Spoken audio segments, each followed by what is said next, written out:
Hello, guys. Welcome back, or welcome, whichever the case may be. Today, we're going to look at your net worth, or you're going to look at your net worth.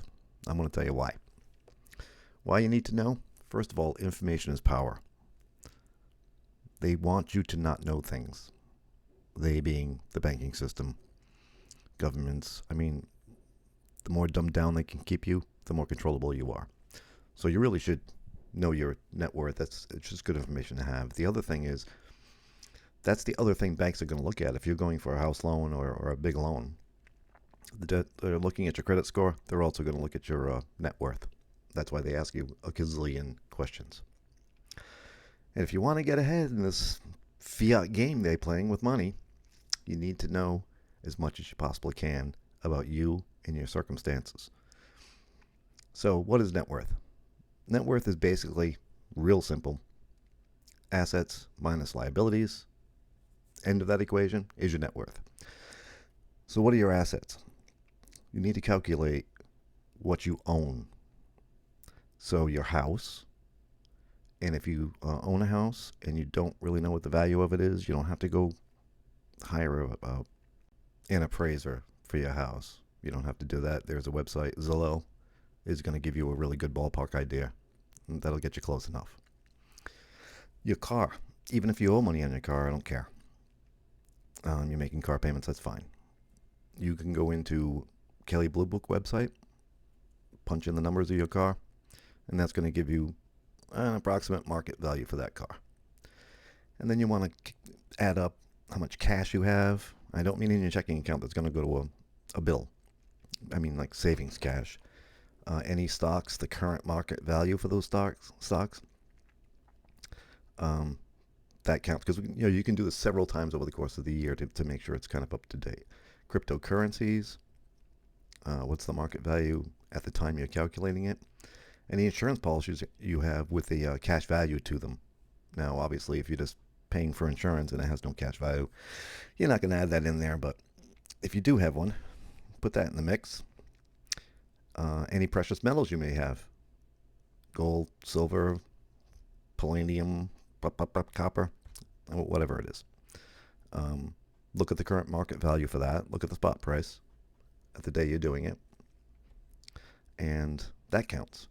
Any art you have. Now, that's a little tougher, but this picture that I'm going to be putting on the screen that you're probably looking at right now, I actually own that print. We own that print. You have to go to like auction houses, see if you can find it, or just Google it. And you can get a good idea. At least you know what you paid for it. In all likelihood, you bought something halfway decent and it didn't lose money in the process. So at least you know what you paid for it. You can use that. Any 401ks you have or IRAs. And what you don't want to include is your paycheck. That doesn't count. Keep that out. That's not part of your net worth. So we have everything you own. Your house, your car, cash, stocks, bonds, net worth, insurance policies with any cash value to them, art, metals, cryptocurrencies. But that's the stuff you own. Now we're going to have to figure out what you owe. So we have that one number. Let's put that number aside. You should have been writing all this down anyway. You should have a pretty good idea of where you stand with the negative stuff, because if you watch my other video about creating wealth, you write everything down. You write everything down every month, and you know what your debt is. But what you're going to do is figure out how much left is on your mortgage. So you went to Zillow, you got the value of your house. So now we're going to see what you owe and subtract that. So what do you owe? What's left on the house? If you're making car payments, what Kelley Blue Book said your car was worth minus what you owe. Any credit card balances, student loans, personal loans, anything that's you don't own, you owe. So now we're going to take those two numbers and we're going to take what you own and subtract what you owe. And that's how you end up with your net worth. It's really that simple. There's a little kibosh at the end of that, though. Now, let's keep in mind that when you cash out of stocks, or you cash out of cryptocurrency, or you withdraw from your IRA or 401k, unless it's a Roth IRA, other than that, these are all taxable events. So that's going to change your actual net worth a little bit. If you're looking at a net worth and you say, oh, I have $100,000, well, you might want to give that a little haircut, because the government's going to take some of that, especially if it's stocks or crypto or the 401k or whatever. It's a taxable event. They're going to take that. These are all taxable events. So your net worth, it's good to know. It's a good number. That's what the banks are going to look at. They're not going to give it a haircut, but I mean, in your real world, you want to. So if you were to liquidate and sell everything, let's say you sold everything, your net worth is telling you how much you'd have left. Now, once again, keep in mind, you're going to get taxed on some of this.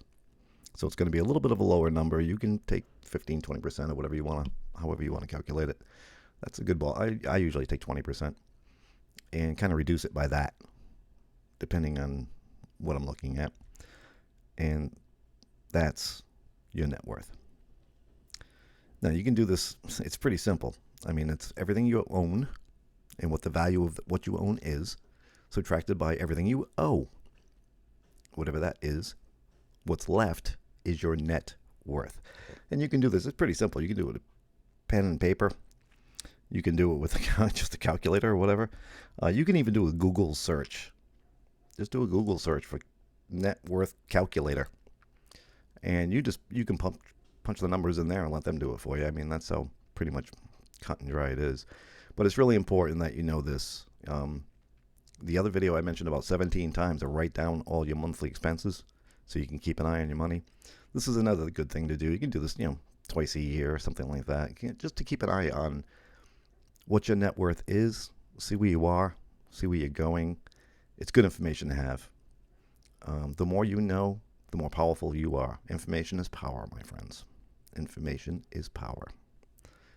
Don't let them lead you by the nose. Listen, brand new channel. I really appreciate you getting this far into the video. And I hope this helped. I hope you go out and do it. I really do. I want everybody to know what their net worth is, see where they stand.